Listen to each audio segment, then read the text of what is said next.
6N40 model mini rice mill machine चलते हुए देख रहे हो दोस्तों। ये डेली चलाया जाता है 6N40 model mini rice mill machine. इनके साइज का एक आता है बड़े वाले। ये देख सकते हैं चावल कितना फ्रेश है, फ्रेश चावल ही फेंकता है ये दोस्तों। यानी जो भूसा होता है क्लियर सेपरेट कर देता है। इतना एम्पियर में चलता है ये मिनी राइस मिल मशीन।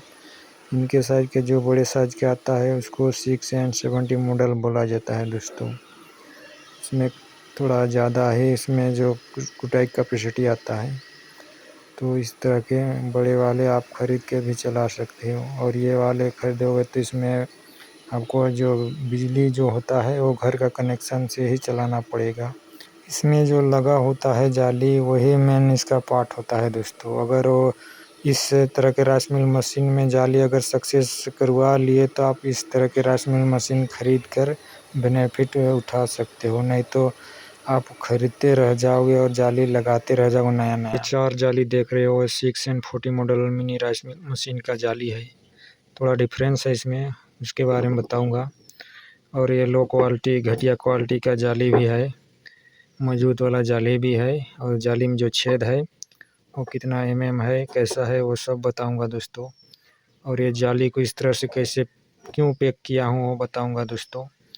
तो इस तरह के आपको देखने को मिल रहा है जाली, 4 किस्म का जाली देखने को मिल रहा है, इसको बताऊंगा अभी दोस्तों। ये जो जाली देख रहे हो ये थोड़ा नर्म लोहे का है, तो ये नर्म लोहे का है ये जाली बहुत जल्दी घिस जाता है।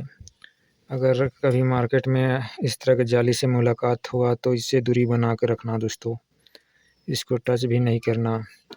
दुकानदार को बोल देना कि ये जो जाली इसको कबाड़ में फेंक दो, कोई ख़रीदेगा नहीं दोस्तों। ये जो जाली है कुछ दिन का 2-4 घंटा भी ठीक ढंग से चल नहीं पाता है, बहुत नरम होता है दोस्तों। तो इस तरह के जाली मगर कभी मुलाकात हो जाए तो ख़रीदना मत, नहीं तो पैसा बर्बाद हो जाएगा।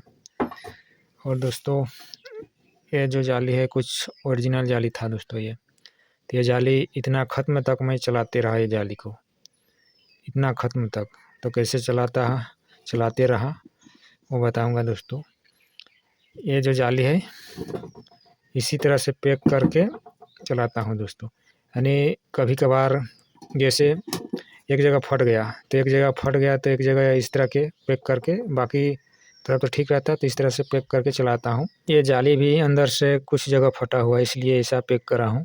इस तरह से पैक कर देने से ये जाली फिर से चलने लगेगा दोस्तों। तो इस तरह से पैक करके फटा हुआ जाली को भी चलाते रहता हूँ। कभी अगर बाई चांस ये जाली भी चल सकता है अगर इस तरह से पैक कर देने से दोस्तों।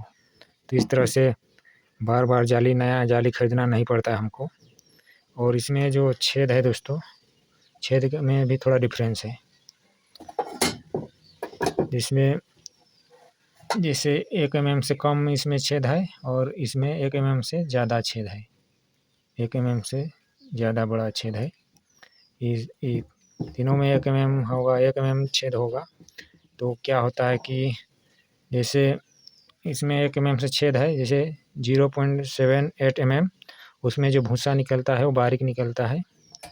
और इसमें 1 mm से जितना बड़ा छेद रहता है उसमें जो भूसा निकलता है वो बड़ा दर्रा होता है। तो दर्रा भूसी बेकाम का हो जाता है, यूज थोड़ा ना के बराबर होता है।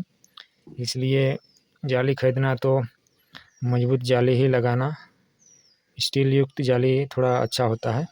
और जाली इसमें जो छेद होता है ये 1 mm से कम होना चाहिए, तब जाके जो भूसा है वो बारीक निकलेगा, पाउडर जैसे निकलेगा। नहीं तो बड़ा भूसा निकल जाएगा तो बेकाम का हो जाएगा, क्योंकि गाय भैंस नहीं खाएंगे तो फिर जो भूसा रहेगा वो कोई लेके नहीं जाएगा, यानी बिक्री नहीं होगा तो फिर भूसा कलेक्ट करने का कोई फ़ायदा ही नहीं होगा। इसलिए इस तरह के आपको जानकारी रखना बहुत ज़रूरी है।